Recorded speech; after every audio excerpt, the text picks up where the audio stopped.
When Jesus was talking to his disciples in the Gospel of Mark, he was preparing them for the world that they would inherit, for what would come next. But it wasn't the kind of story that I think anybody wants to hear. It's going to be out of your control.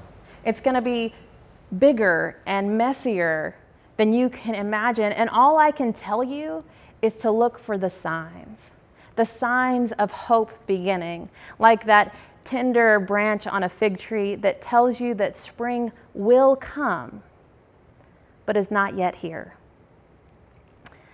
Years ago, although it doesn't feel like quite that long, I feel like this movie just happened, but there was a movie produced called Sister Act 2. It had Whoopi Goldberg in it, and she goes into this school in an inner city situation that is on the verge of closing. And she's got a bunch of students in a music class who have no interest in class. They're ready just to sit around and wait for the year to be over, for graduation to come. And whether they learn anything about music or not really doesn't matter. But because it's a movie and because it's a better story, Whoopi and the other nuns bring this group together when they realize they can sing. And she teaches them to become a choir. But she talks about how being a choir is not about just being a good singer, it's about singing together. And so many of you that are listening right now know this to be true from experience. A good choir does have good singers in it, but a good choir can take any singer and together make beautiful music. But one of the scenes in this movie, Whoopi Goldberg is just beginning to get her head wrapped around how to bring these kids together. And she has them practice this line. She says, if you want to be somebody, if you want to go somewhere, you better wake up and pay attention. I think that's what Jesus is trying to tell his disciples, that in the world, it is so easy for us to stop paying attention. Everything that we do in life takes energy and attention. How many of us have gone through a complete day and ended up and think, did I do that today? Did I have coffee this morning? Did I accomplish everything that was on my list? Our lives can get so busy so quickly that we can be sucked into the rhythm of life without ever really paying attention to what we're doing or where we're going. And so for many of us, there are times in our lives when we slow down. We reflect on what has been, and we begin to make choices about what will be, because it is what we will give our attention to.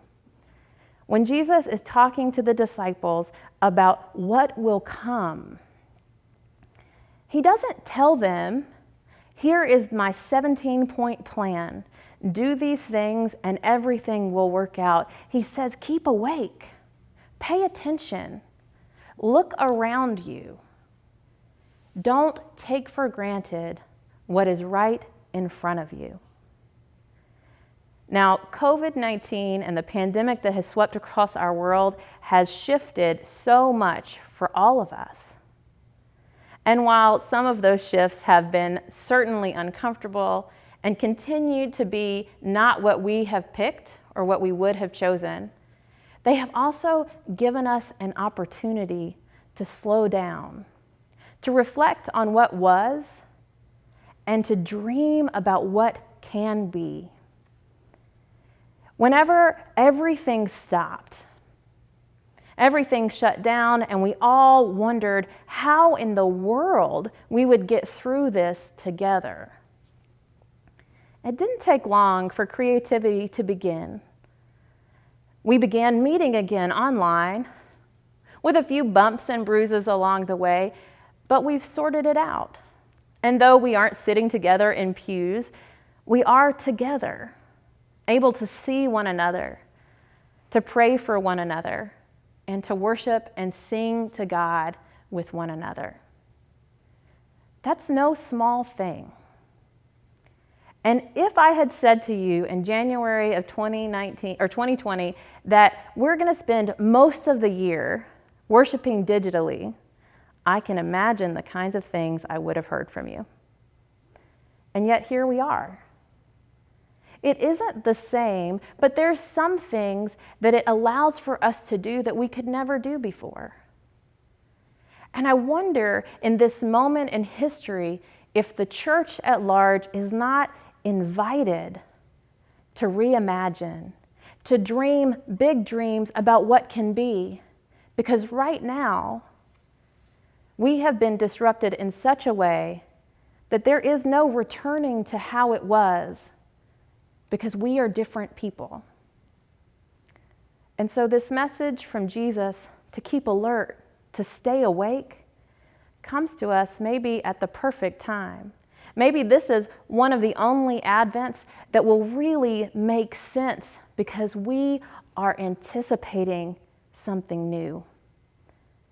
We don't know what it is or when it will come, but we know that we hope for it. That there is something deep within us that is looking towards how God will shape us in the future so that we can continue to serve the world and to build the kingdom of heaven here on earth. Is there a difference between dreaming and sleeping? I would say there is.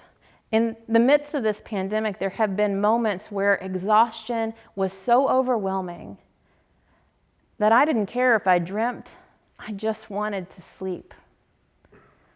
But as I got rested just a little bit, I began to hope for a dream that would move me towards what comes next, towards a hope for what the future could hold.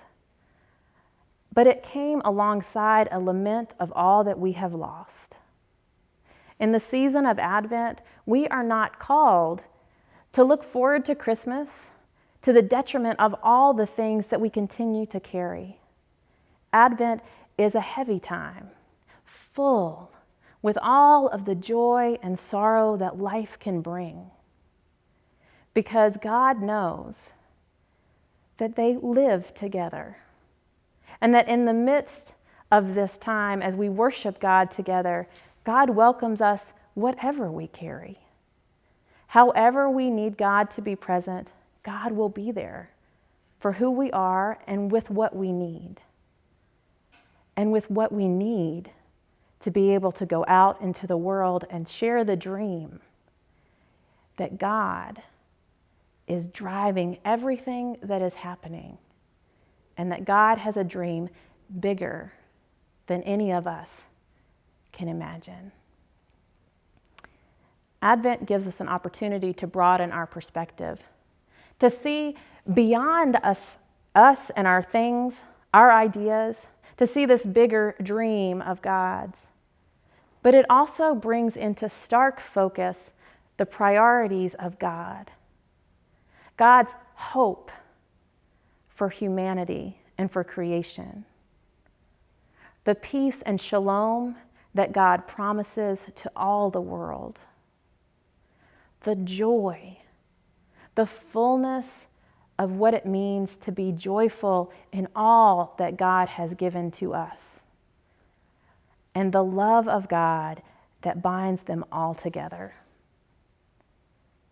We take time to focus on those things. For when we do that, we begin to see with the attention that we give it, the world as it is, and the world as it is becoming what God has created it to be. We are invited to keep awake so that we can dream together for the hope of all. We give to one another the dream that God has shared with us, a dream that will come true as we live into hope and encourage one another to keep awake and pay attention. Amen.